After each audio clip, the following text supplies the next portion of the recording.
여러분 안녕하세요. 은빛 청년입니다. 오늘은 야외에서 영상을 촬영하게 됐네요. 전방에 보이는 산이 강원도 횡성에 있는 봉복산으로 해발 약 1050m 정도 됩니다. 은빛 청년의 쉼터이자 초보 농부의 일터인 이곳이 500m 정도 되네요.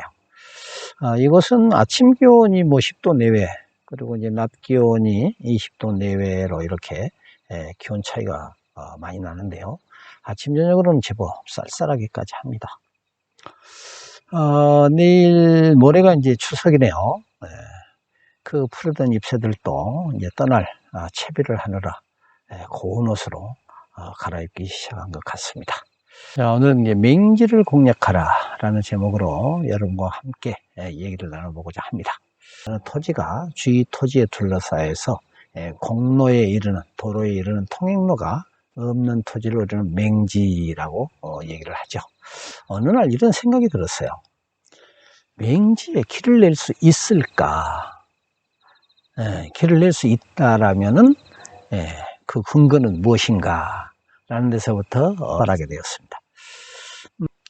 따라서 그 민법 219조 이하에서 규정하고 있는 주위 토지 통행권과 또 통행지역권, 오늘은 그 주위 토지 통행권에 대해서 말씀을 드리고 통행지역권에 대해서는 다음 영상에서 자세히 살펴보도록 그렇게 하겠습니다.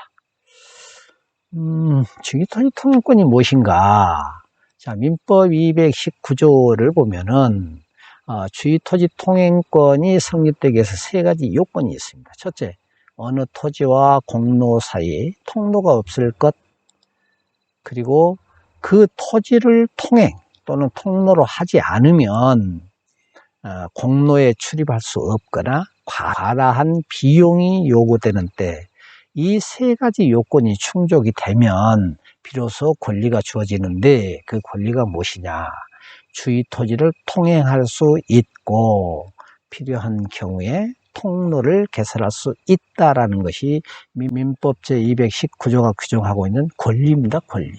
자, 그런데 문제가 있어요. 여기서 자세히 살펴보면 이 세 가지 요건이 충족이 된 경우에 주위 토지를 통행할 수 있다는 것은 명명백백하게 규정이 되어 있는데, 통로를 개설할 수 있다라고 하는 것은 필요한 경우라고만 이렇게 규정을 하고 있어서 다툼의 소지가 있을 수 있는 거죠. 그러므로 이와 관련하여 이제 그 소송이 많이 제기되고 있죠. 그래서 이러한 소송을 주위 토지 통행권 확인해소라고 얘기를 합니다.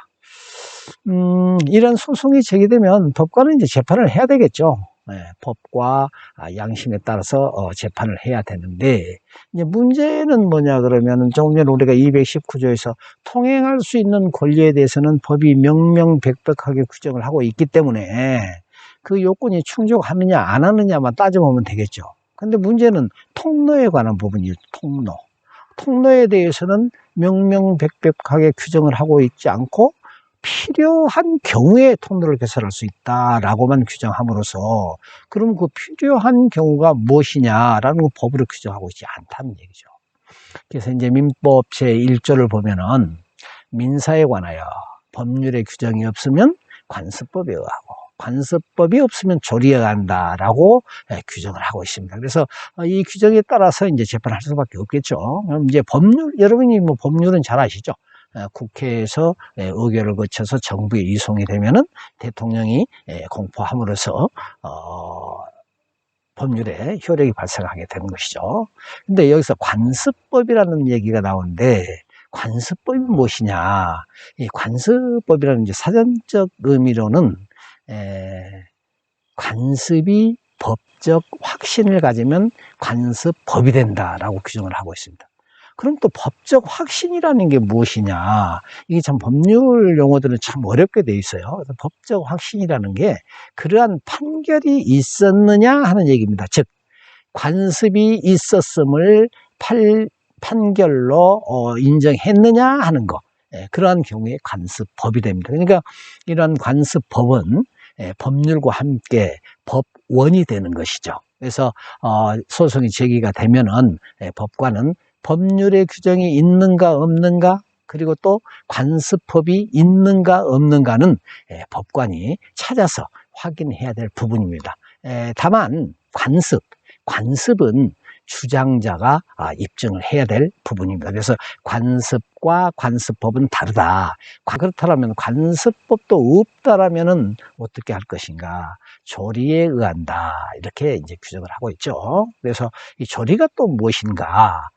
여기서 말하는 조리는 뭐냐? 세상 사는 이치, 어쩌면 자연의 섭리, 그런 것들을 이제 의미하는 것이죠. 그래서 어떠한 형식으로든지 재판은 진행이 된다 하는 얘기입니다. 자, 그래서 그러면 실제 이런 주의토지 통행과 관련한 판례들은 어떤 것들이 있는가에 대해서 한번 살펴봤습니다. 그랬더니 잘 안 보이네요.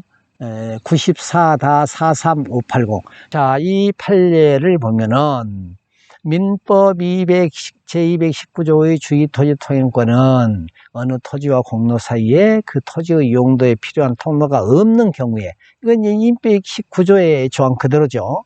그 토지 소유자가 주의 토지를 통행 또는 통로로 하지 않으면 공로에 전혀 출입할 수 없는 경우뿐만 아니라, 그러니 과다한 비용을 요하는 때에도 인정될 수 있다. 이 땅이 아니라도 통행을 할 수 있지만 과다한 비용을 요구한 때도 인정될 수 있다라고 규정을 함으로써 실질적으로 민법 제219조의 주의토지 통행권을 인정하고 있는 사례라고 할 수 있겠습니다. 그러나 여러분 여기서 주의하셔야 할 점이, 판례는 모든 사건을 기소하지는 않는다. 그래서 사건마다 다 다를 수가 있기 때문에 통로가 필요하다는 사실을 주장자가 입증을 해야 되겠죠.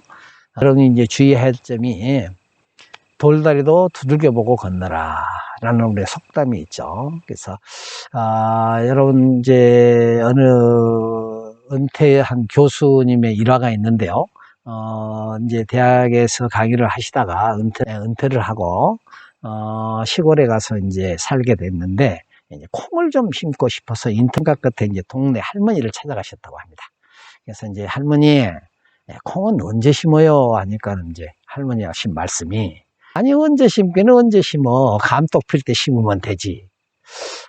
이 교수는 감독 필 때가 언제인지는 모르잖아요. 또 묻기 어렵지만은, 그래도 그러면 할머니 감독은 언제 피나요? 하니까, 아니 콩 심을 때 피지 언제죠? 이러더라는 것입니다. 그래서 이제 그 할머니는 이런 경험을 통해서 터득할 수 있었던 거죠. 그래서 우리가 여기에서 그런 일화를 들으면서 한 가지 간과하지 말아야 될 것은, 오늘 이 영상을 들었다고 해서 여러분 모두가 다 맹지에 길을 낼 수 있는 건 아니죠. 예를 들자면은 뭐 체대 나왔다고 해서 다 국가대표 선수 되는 것도 아니고, 또 국가대표 선수 되었다고 해서 모두 금메달 따는 것도 아니잖아요. 그래서 문제는 이러한 법이 있구나 라는 것을 인지하고, 내가 어떻게 하면 통로를 낼 수 있을까 하는 것에 대해서는 스스로 많은 노력을 해보시기 바랍니다. 오늘 영상 여기서 마치고요. 이 영상이 조금이라도 도움이 됐다면 구독, 좋아요, 그리고 알람 설정까지 해주시면 많은 도움이 되겠습니다. 다음 영상은 통행지역권에 대해서 살펴보기로 하겠습니다. 감사합니다.